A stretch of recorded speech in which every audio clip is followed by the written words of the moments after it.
د ښاغلي واحد فقیري د مهم خبرونو 380 برخه د غور مظاهري او غربي مطبوعات د امریکا مشهور سیاسي ویب سایټ د هیل لیکي د غور ولایت په مظاهرو کې لږ تر لږه شپږ کسان وژل شوي دي. اعتراض کوونکي د ډوډۍ د غیر عادلانه ویش پر ضد راپارېدلي ول.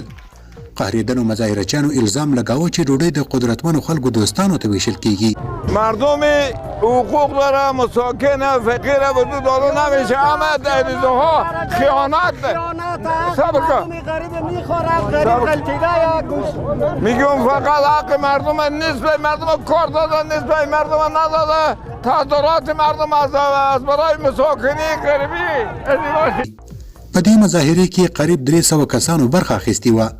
د افغانستان د بشر د حقوقو رئیس اغلی اکبري وایي موږ ته راپورونه راځي چې مستحقو خلکو ته ډوډۍ نه رسیږي بلکې هغو خلکو ته رسیږي چې د قدرتمندانو سره اړیکې لري.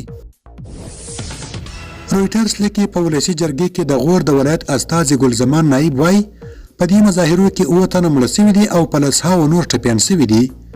د عفوې بین المللي سازمان د پولیسو د زور زیاتي په ارتباط د یو مستقل تحقیق مطالبه کړې ده. الجزیره لیکي د غور پولیسو د فقیرو او وږو اعتراض کوونکو د مخنیوي په عرض پیرونه کول او اوبه یې پاشلي. د غور ښار نظامي شکل اخیستی دی. د ولایتي شورا یو غړی ښاغلي قادري وایي د ښار پر سړکانو باندې ټانګونه ولاړ دي. الجزیره انګلیش لیکي غور یو غریب او منځوي ولایت دی.